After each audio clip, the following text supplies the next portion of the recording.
Chapter 1. The Arrival.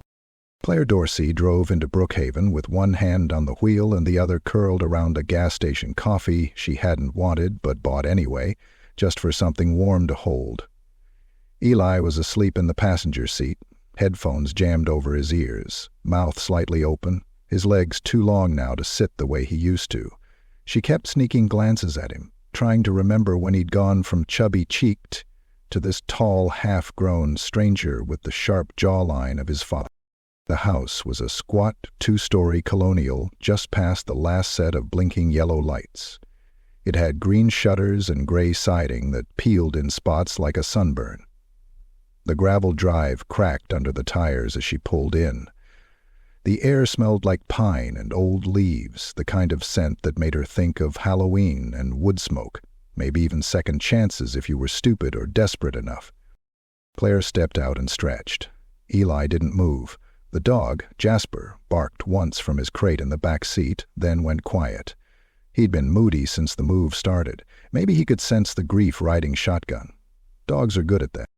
Inside, the house smelled like it hadn't exhaled in decades. Drywall dust, damp wood, a hint of something metallic like old pennies. Claire started unpacking boxes that night, stacking them like sandbags in the living room, while Eli set up his gaming system in a corner. He didn't talk much, but that wasn't new. Since the divorce and what came after, he'd mostly withdrawn into screens and headphones and notebooks filled with scribbles she never dared read. She told herself it was just teenage stuff, but there were days when she wasn't so sure. The basement was last. She waited until the sun was high the next morning before braving it. The stairs creaked like they were complaining, each step a little louder than it should be. She carried a flashlight even though there was a string-pulled bulb at the top. It swung uselessly in a draft she couldn't place. It was a typical Maine basement. Fieldstone walls, cement floor, cold enough to keep beer chilled even in August. A few rusted shelves, some old paint cans. Nothing scary, not really. But the air felt thick, like it held its breath when she walked in. That's when she saw it. A door. It was on the far wall, set into the stone like it had always been there. But Claire knew it hadn't. She'd toured the house twice before closing. The inspector had spent an hour down here tapping the walls and muttering about mold and radon and water seepage. Nobody mentioned a goddamn door. It was black. Not painted black. It was black. Like a hole cut out of the wall. Matte and hungry. There were no hinges, no knob, just a smooth, solid surface that reflected nothing. She touched it once. Cold. Colder than the air around it. Her fingertip tingled like she'd brushed a live wire. She said nothing to Eli. 2 days later, the contractor showed up to patch some drywall and laughed when she asked about it. "There's no door in the basement, ma'am, just a stone wall." She led him down. He stopped on the second step, stared. "Well, shit," he muttered. That wasn't there Tuesday. He left before noon and didn't come back. Claire left 3 voicemails. Nothing. That night, Jasper sat at the top of the basement stairs, tail stiff, ears pinned back. He growled low in his throat and wouldn't budge no matter how much she called him. When she tried to carry him down, just to show him everything was fine, he bit her arm. Not hard, not enough to break skin, but enough to make his point. Eli started sleepwalking the next night. She found him at 3 a.m., standing in the kitchen, staring out the back window. Eyes open, but not seeing. "What are you doing?" she whispered. He didn't answer. The next morning, he didn't remember any of it. And then there were the whispers, soft at first, like water behind the walls. Then, let it in. Claire stood at the top of the basement stairs for a long time that night, listening to the silence stretch and shift. The bulb still swung on its string, even though there was no wind. The door was waiting. Chapter 2. The Knock. Claire noticed the change in Eli, the way you notice the slow creep of autumn. Just a few leaves at first, yellow where they used to be green. He still wore his headphones, still slouched in front of the TV or his laptop. But there was something new under his skin, something twitchy and pale, a hollowness behind the eyes, like he was standing a few feet behind himself, trying to catch up. Then the sleep-talking started. It was harmless at first, mumbles, twitching. But by the third night, Claire stood in his doorway at 2:47 a.m., listening to him whisper over and over, "Don't open it. Don't open it. Don't let it in." Her skin crawled. She didn't wake him. She didn't touch him. Just backed away like she'd seen something she wasn't supposed to, like a nun catching someone naked in church. The next morning, he was fine. Quiet, sure, but not unusual for him. Eating cereal, checking his phone. He didn't remember dreaming. She almost convinced herself it was nothing, until she went down into the basement again. The door had changed. It wasn't just a slab anymore. There was a keyhole now, right where the heart might be if the door had a body. A little brass circle. Old. Tarnished. The kind of thing you might see in a Victorian dollhouse or a haunted asylum. She didn't touch it. The next day, there was a knock. It wasn't there in the morning when she brought down a box of Christmas decorations. But that afternoon, after she came back from Hannaford with groceries, it was there, as if it had grown out of the wood like a wart. Iron. Rusted. Shaped like a clenched fist. That night, Claire didn't sleep. She lay in bed, listening to the house creak and groan around her. Jasper had started sleeping under her bed, not next to it like he used to. He whimpered sometimes in his dreams. She did too. It was just past 3 a.m. when she heard the knock. One knock. No more. Not a bang. Not even a knock-knock. Just one soft, deliberate rap. Like a knuckle tapping glass. Like a question. Claire didn't move. She stared at the ceiling until her eyes burned, then sat up, heart skittering like a moth in her chest. Eli's door was open. He wasn't inside. She found him on the stairs to the basement, barefoot, lips moving, whispering again. "It's waiting. Just a crack. Just a little crack." She led him back to bed. He never woke. Never opened his eyes. And in the dim hallway light, Claire could swear his breath didn't fog the air like hers did. She started asking questions the next day. Brookhaven's library was a 2-room shack behind the town hall, mostly used by retirees and third graders trying to kill time. The librarian was a bird-boned woman named Agnes Pope, who smelled like lavender and mouthwash. "The Myers place?" she said, squinting behind her bifocals. "Oh, that's an old one. You in it now?" Claire nodded. Agnes tapped her lips. "That belonged to a preacher. Samuel Whitaker.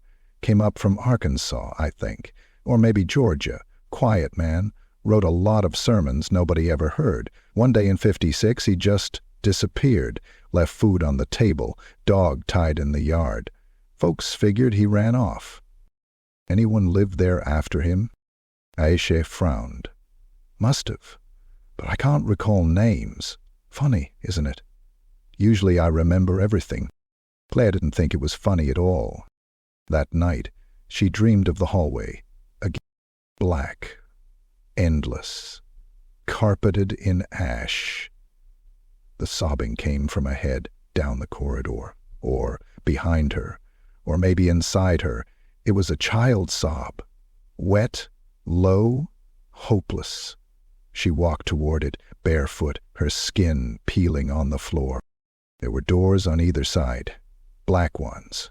Just like the one in her basement. All of them cracked open, just enough to see a sliver of what was inside. Eyes, teeth, a hand twitching. Something laughing, but without joy. She woke up gasping. In the morning, she found one of Eli's sketch pads on the kitchen table. He never left them out.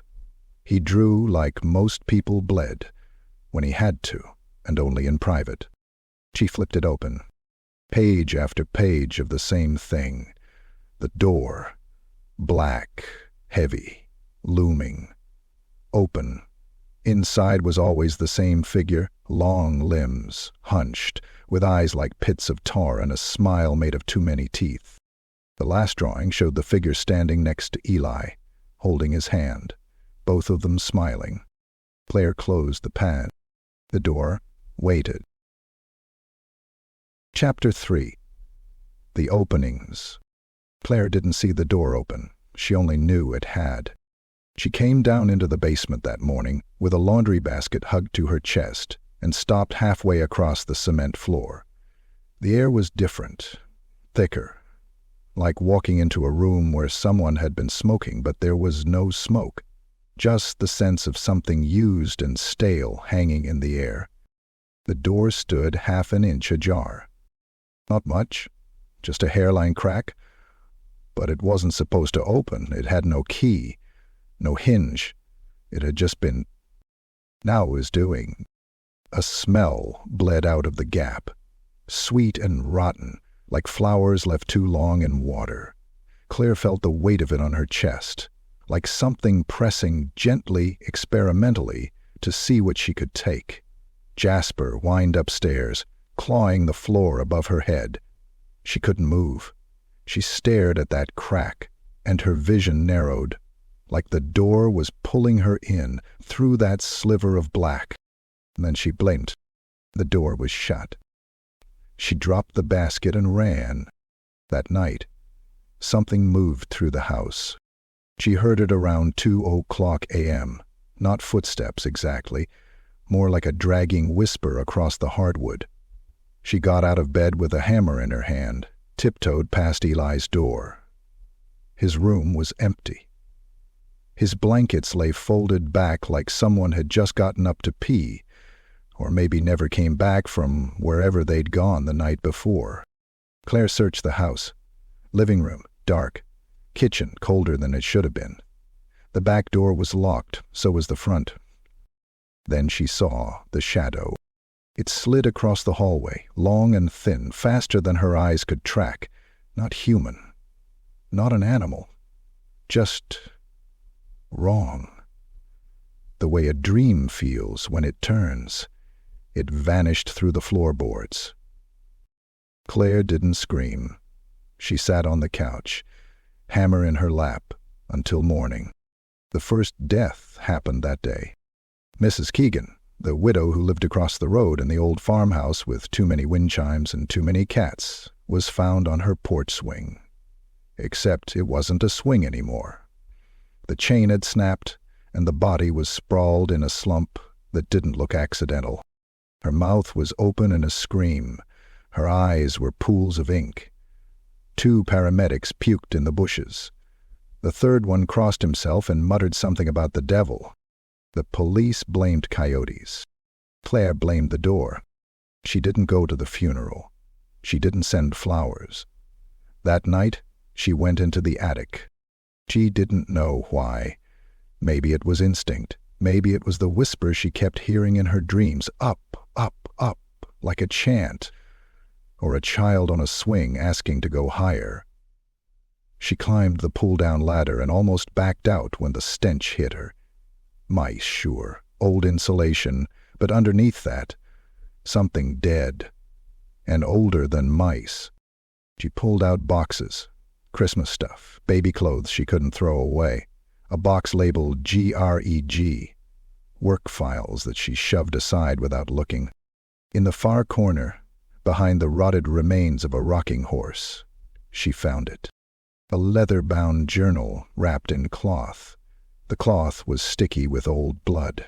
When she opened the cover, her fingers came away black.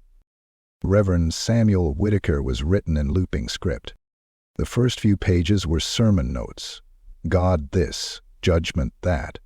Then, somewhere around the middle, things turned. His handwriting changed. The lines wobbled, words scratched like they were carved, not written. It found me beneath the floor. It waits in the gap, between moments, in the stillness of regret. It is not hell. It is not a demon. It is the hollowing. It wears your face. It offers comfort. It feeds on grief like flies on meat. It asked to be let in. I said yes. I was lonely. I was weak. God forgive me. God seal it. Claire closed the book. She didn't sleep. That week, 2 more people were hospitalized. The postman who ran his truck into a ditch and muttered about the black thing in the back seat, and a teenage girl who stabbed herself in the thigh during art class, whispering, "He was whispering to me. He said I'd feel better." Claire knew the door had opened, and something had gotten out. Chapter 4. The Hollow. Claire didn't plan to open the door. She only meant to check if it was still shut. She had come down the stairs with the intention of locking the basement, maybe boarding it up if she had to. But when she reached the bottom step, the air changed again. Thicker. Hotter this time. And the door was already open. A few inches, just like before. But this time, something pulled at her. Not physically. There were no hands, no whispers, just a pressure behind her eyes, a tug in her chest, like gravity, like longing, like the moment you lean too far over a high ledge and for a split second wonder what it might feel like to fall. She stepped forward. The crack widened as she approached, not with a sound, but with a sort of willing, a suggestion. It wanted her. And she, God help her, wanted to know what was on the other side. She reached out and touched the knob. Cold, then hot. A flicker of images behind her eyes. Eli screaming. Her husband Greg swinging from the garage rafter. Her own face in the mirror, hollow-eyed, whispering, "Let it in." Then the door opened and the world tilted. Claire stepped through and the light went out behind her. The house was still her house, at first glance, but off, rotted. The wood beneath her feet was soft and wet, like walking on tongues. The walls sagged, breathing in slow, rotten heaves. Shadows crawled along the ceiling, not from light, but from something deeper, something older, flickering at the edges of reality. Her kitchen was black with mold. The fridge door hung open, revealing nothing inside but teeth, long, yellow, chattering. The living room smelled like sulfur and burnt hair. Family photos on the wall now showed her and Eli standing next to a man with no face, just a blank gray smear where features should be. And upstairs, there were sobs. Claire followed them. Her bedroom door was closed, but the crying came from inside. She pushed it open, and the temperature dropped 30 degrees. The air turned to fog. The bed was stripped bare. A figure sat in the far corner, back to her, knees clutched to chest. She knew the slope of those shoulders. Eli? The figure didn't move. But behind her, the voice came. "You're too late." Claire spun. The hollow man stood in the hallway, tall, faceless. Its head twitched in unnatural angles, like it was hearing a song just under the surface of the world. Its arms were too long, fingers twitching like antennae. Where its face should have been was only smooth flesh, rippling slightly as if something underneath was trying to speak. "You let me in," it said. Though its mouth never moved, the voice came from all around. "You let me feed." Claire backed into the room. Her knees hit the bed. "Where's my son?" "You lost him." The hollow man stepped closer. He opened the door before you ever saw it. He came to me, grieving, angry, weak, like his father, like you." It raised a hand. The ceiling peeled back like paper. Above them, Claire saw her memories play out like old film reels. Eli crying alone in his room the day Greg died. Claire screaming into a pillow. Bottles hidden in kitchen cabinets. Nights when she lay in bed and wished it would all stop. "You left him alone," the hollow man whispered. "He came to me for comfort. I gave him peace." "You're lying." "No," it said. "You're lying. To yourself." Behind her, the crying stopped. She turned. Eli was standing now, pale, eyes wide and wet. "Mom," he said, voice small, trembling. "It's okay here. You don't have to hurt any more. Just stay. We can stay." He reached for her. Claire's knees buckled. She almost fell into his arms. Almost. But there was something wrong. Eli had never called her Mom. Not since he was 9. It was always Ma, or Claire when he was pissed. Never Mom. Never that soft. She stepped back. He didn't follow. "Where is he?" she whispered. "The real Eli." The boy blinked. Smiled. But the smile went too wide, up into his cheeks. His teeth were black. Claire turned and ran. The walls screamed as she fled. The stairs collapsed behind her. The floor writhed. Hands, too many hands, tried to clutch at her ankles. The hollow man's voice boomed through the house. "You belong here, Claire. You built this place with your pain. It is your home." She didn't stop. She reached the black door just as it began to close. She hurled herself through, and the world screamed shut behind her. Claire lay on the basement floor for what felt like hours. Her chest heaved, her skin steamed with cold sweat. When she finally stood, the door was sealed tight. But she knew now. Eli was still in sight, and he was running out of time.